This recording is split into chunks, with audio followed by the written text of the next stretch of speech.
Selamat siang, Assalamualaikum warahmatullahi wabarakatuh. Perkenalkan, kami dari kelompok 1 akan mempresentasikan hasil modifikasi dari modul ajar untuk tugas UTS.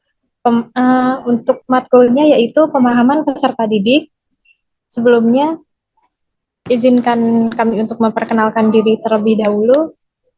Anggota kelompok kami yaitu yang pertama ada Kak Aisyah Nurwulan Eka Diarsi, lalu ada Kak Amelia Hastiani, Kak Anastasia Clarenza, dan saya sendiri, Andaru Retno Kuncoro, lalu ada Kak Anissa Laras Khairani.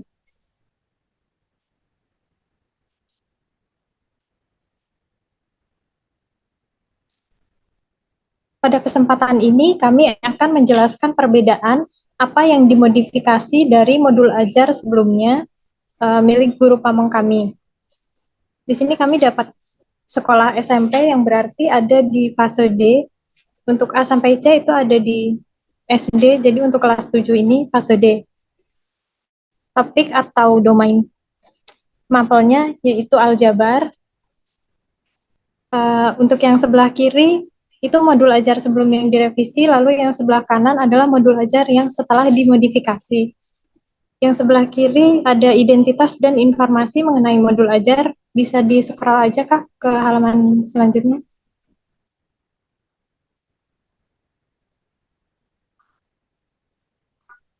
Sebelumnya, yang di kanan sebelumnya.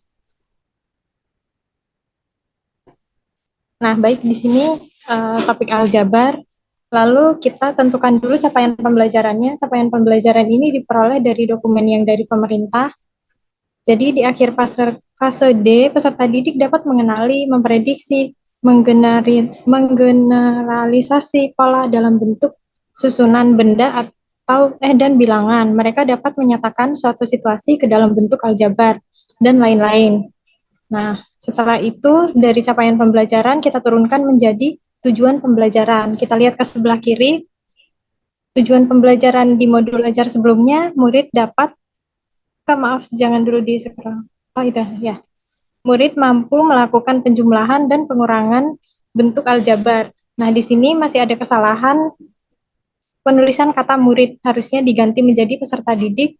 Lalu dalam penulisannya itu belum sesuai rumusan ABCD, di mana ABCD itu adalah A-nya audience atau peserta, B-nya behavior atau perilaku, C-nya conditions, D-nya degree atau tingkatan. Jadi seharusnya dalam penulisan tujuan pembelajaran itu di sini kita mengambil aljabar nomor 4, jadi A4, yaitu melalui model Problem Based Learning atau PBL, peserta didik dapat menyelesaikan operasi penjumlahan dan pengurangan bentuk aljabar dengan tepat. Jadi untuk level kognitif menyelesaikan itu ada di C4. Lalu selanjutnya,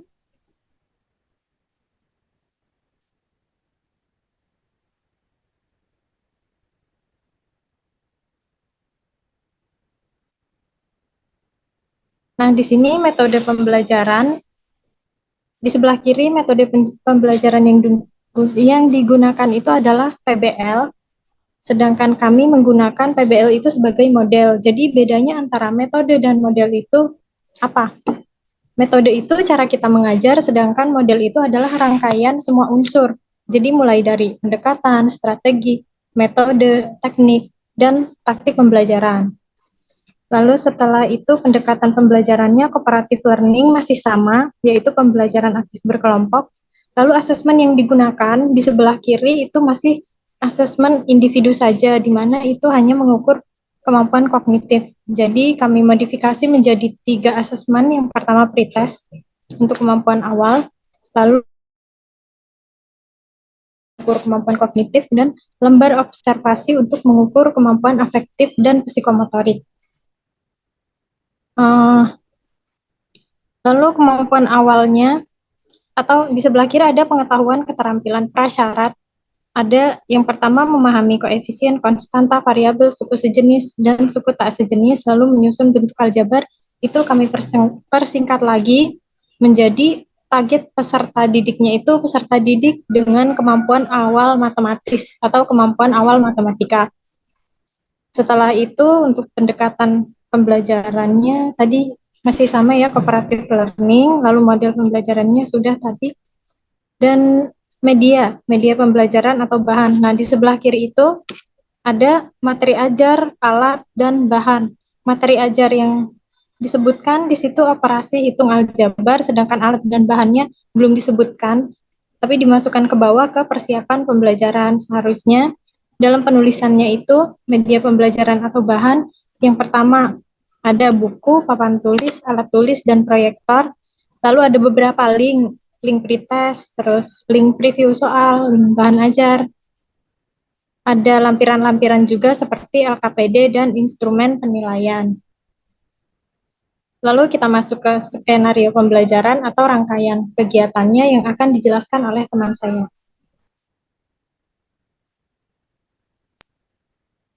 Oke, baik. Selanjutnya saya akan menjelaskan mengenai kegiatan pendahuluan. Nah, pada bagian yang sebelah kiri ini ada modul ajar dari guru Pamong, di sebelah kanan modul ajar dari kami. Nah, untuk poin pertama dan kedua itu masih sama, yaitu peserta didik melakukan doa dan juga mengecek kehadiran. Namun, terdapat perbedaan pada yang ketiga. Nah, di sebelah kiri, bagian modul ajar guru Pamong itu langsung mengelompokkan murid sesuai dengan teman sebangku. Nah, seharusnya pada bagian mengelompokkan itu tidak langsung ditulis pada kegiatan pendahuluan. Seharusnya itu ada pada di kegiatan inti. Dia masuk ke sintak mengelompokkan. Nah, ini guru pamong kami sudah dilakukan pada kegiatan pendahuluan. Nah, kami menghilangkan bagian mengelompokkan peserta didik di kegiatan pendahuluan. Nah, selanjutnya kami langsung memberikan peserta didik untuk mengerjakan pretest melalui quizzes. Nah, pada di modul ajar guru pamong kami tidak ada pretest. Di sini hanya ada memberikan orientasi masalah, jadi belum termasuk soal pretest. Dan juga di bagian pendahuluan di guru pamong kami itu belum ada pertanyaan pemantik yang kontekstual. Jadi perbaikan di kami di sini kami membuat pertanyaan pemantik yang kontekstual dengan kehidupan peserta didik.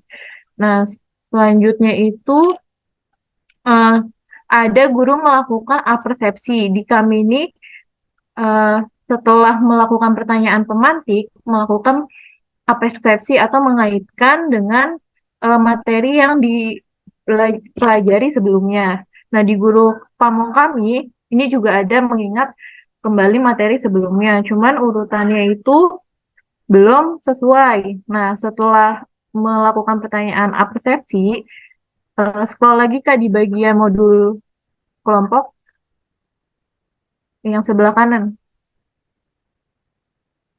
Nah, setelah itu peserta didik menerima informasi terkait tujuan dan manfaat saat ini. Nah, di bagian modul ajar guru pamong juga sudah ada, tapi hanya tujuannya saja, manfaatnya tidak disebutkan. Nah, di bagian modul guru pamong ini juga masih sedikit kurang tepat karena di sini orientasi masalah itu sudah ditaruh di bagian pendahuluan. Seharusnya orientasi masalah itu kan termasuk kegiatan pembelajaran atau masuk ke sintak. Dia harusnya masuk di kegiatan inti. Jadi kami juga menghilangkan nih si orientasi permasalahannya.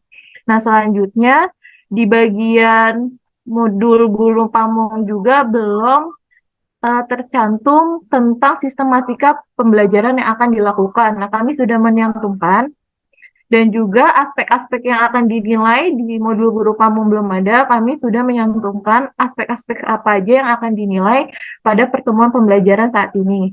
Nah, selanjutnya masuk ke kegiatan inti, yaitu yang pertama karena model pembelajaran yang menggunakan problem based learning, maka langkah pertamanya atau sintak pertamanya itu adalah orientasi masalah.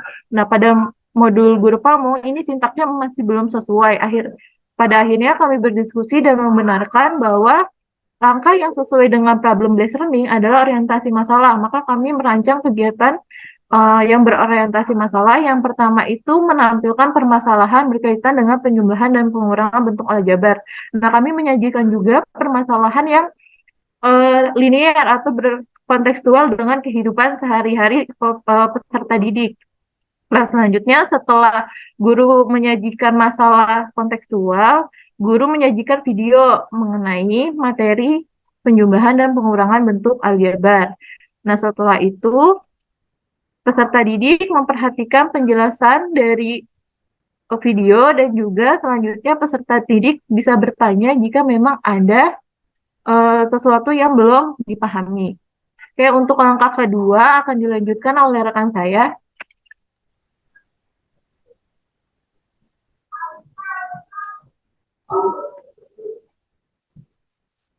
Oke, selanjutnya akan saya lanjutkan. Langkah kedua dalam sintak PBL itu adalah mengelompokkan peserta didik. Sedangkan dapat kita lihat di modul ajar guru pamong ini adalah tidak menuliskan sintak-sintak dalam PBL. Dan juga urutannya itu masih menggunakan buletin, seharusnya itu menggunakan numbering. Karena langkah-langkah ini merupakan sebuah urutan kegiatan, jadi harus menggunakan penomoran. Dan juga di modul ajar guru pamong kami ini tidak menggunakan LKPD. Seharusnya menggunakan LKPD karena model yang digunakan adalah PBL, sehingga LKPD itu dapat digunakan untuk menyajikan permasalahan kontekstual dalam kehidupan sehari-hari. Dan di kegiatan mengelompokkan peserta didik ini, di guru pamong itu adanya di kegiatan pendahuluan. Nah, di sini nih, guru mengelompokkan murid sesuai dengan teman sebangkunya. Seharusnya mengelompokkan peserta didik itu adanya di kegiatan inti, di langkah kedua dalam sintak PBL. Sehingga modifikasi dari kelompok kami pada langkah kedua mengelompokkan peserta didik adalah guru mengelompokkan peserta didik sesuai dengan hasil pretest yang dikategorikan dengan kemampuan awal matematika, tinggi, sedang, dan juga rendah. Kemudian perwakilan kelompok mengambil LKPD yang sudah disediakan guru.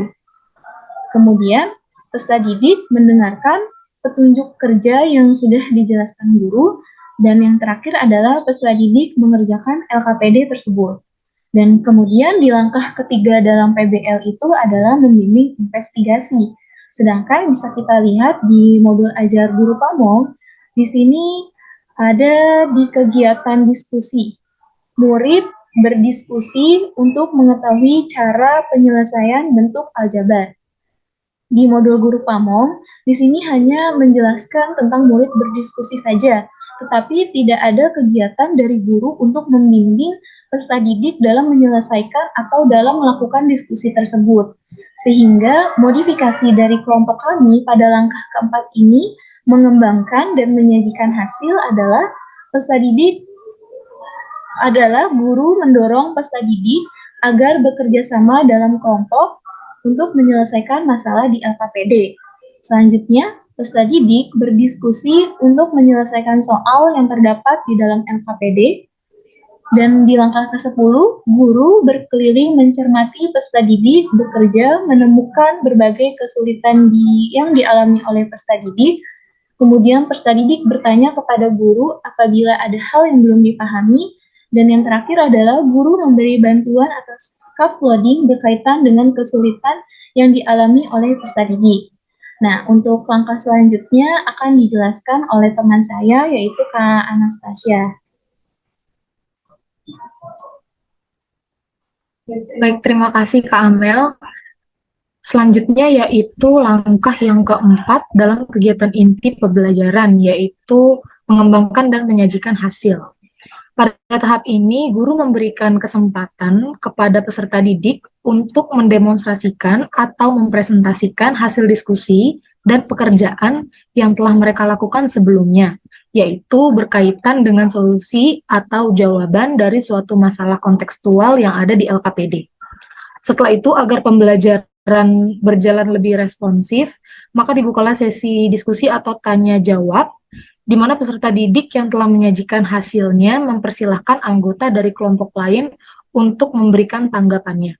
Sehingga pada tahap ini, selain untuk meningkatkan skill komunikasi peserta didik, juga bisa menjadikan pembelajaran lebih berpusat kepada peserta didik.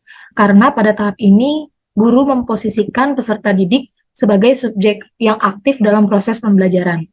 Namun, pada langkah yang keempat ini tidak terdapat pada modul ajar atau RPP yang digunakan oleh guru pamong kami. Padahal seharusnya dalam sintak mode pembelajaran problem based learning, di mana pembelajarannya menekankan pada pemecahan masalah sebagai fokus utama, sehingga peserta didik lebih diajak untuk mengidentifikasi, menganalisis, mencari solusi, dan juga mendemonstrasikannya kepada peserta didik lainnya untuk menjadi suatu informasi yang berguna dalam pembelajaran. Kemudian langkah yang kelima, ya dalam kegiatan inti yaitu analisis evaluasi penyelesaian masalah. Pada tahap ini, guru memberikan feedback dan melengkapi penjelasan yang dianggap masih kurang, serta memastikan peserta didik memahami materi yang sedang dibahas, yaitu mengenai penjumlahan dan pengurangan bentuk aljabar. Melalui umpan balik ini dalam bentuk klarifikasi yang dilakukan oleh guru akan lebih mematangkan pemahaman peserta didik terhadap suatu materi yang telah dibahas, serta tidak akan terjadi adanya miskonsepsi atau kekeliruan karena informasi yang diperoleh sudah valid. Selanjutnya, guru memberikan apresiasi terhadap semua peserta didik. Berikutnya akan dilanjutkan oleh teman saya, Anissa Lara Sairani. Terima kasih untuk Kak Anastasia. Selanjutnya, saya akan memaparkan hasil diskusi kami pada bagian kegiatan penutup. Untuk kegiatan penutup yang dibuat oleh guru pamong kami di modul ajarnya belum mencakup seluruh kegiatan penutup. Kemudian kami modifikasi di kegiatan penutup ini menjadi 6 langkah, yaitu yang pertama, guru memberikan kesimpulan mengenai materi yang telah dipelajari. Kedua, peserta didik melakukan refleksi terkait pembelajaran yang telah dilakukan. Tiga, guru memberikan asesmen individu untuk menguatkan pemahaman tentang topik yang diberikan. Empat, guru menyebutkan hasil asesmen individu bagi peserta didik yang nilainya di bawah KKPP melakukan remedial. 5. Guru menyampaikan materi yang akan dipelajari selanjutnya. Dan yang keenam, boleh dihitung, Pak. Guru menutup pembelajaran dengan mengucapkan syukur dan berdoa bersama semoga apa yang dipelajari hari ini dapat dipahami dengan baik. Kemudian, di bagian bawah kegiatan penutup ini yaitu adanya refleksi. Kalau di refleksi di modul ajar guru pamong kami, saya 2 kali pada kegiatan penutup dan bagian tabel refleksi. Jadi seharusnya dituliskan hanya satu tempat saja. Kelompok kami memodifikasinya adalah untuk ini kami tulis di bagian bawah setelah kegiatan penutup, yaitu di sini ada refleksi guru dan refleksi peserta didik. Boleh diulang lagi pesaannya di bagian lampirannya, tapi sama di sebelah kiri modul ajar guru pamong.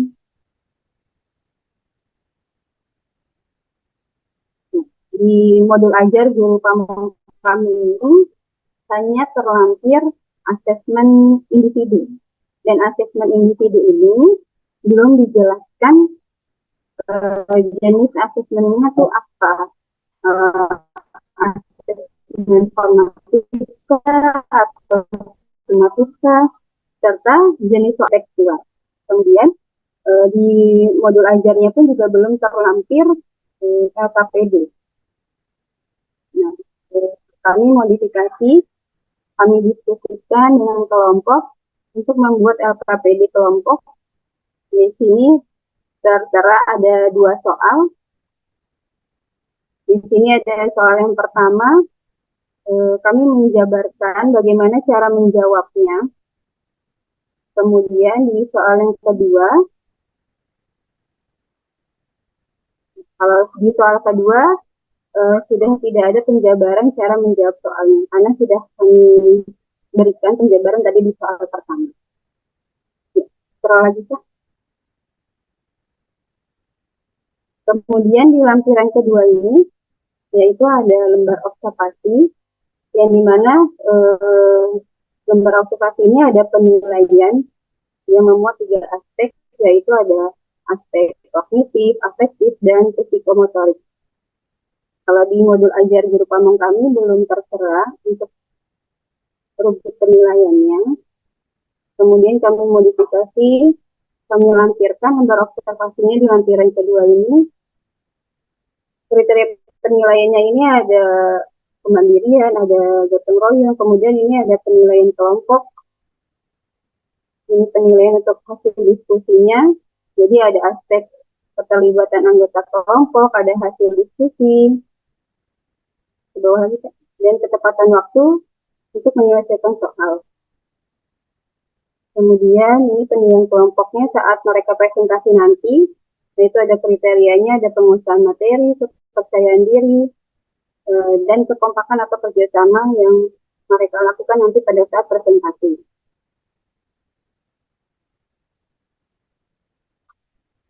Kemudian di bawah ini ada asesmen formatif, yaitu untuk penilaian kognitifnya.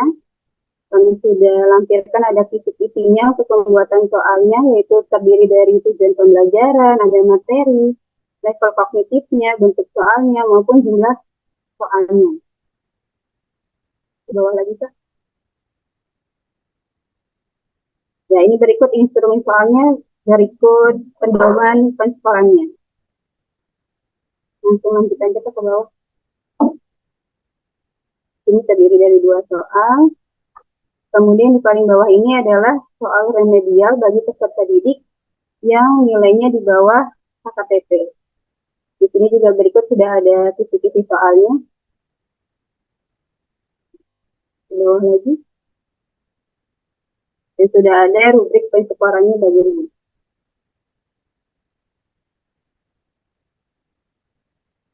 Kemudian presentasi dari kelompok kami tentang hasil diskusi kami memodifikasi modul ajar. Kurang lebihnya mohon maaf. Wassalamualaikum warahmatullahi wabarakatuh.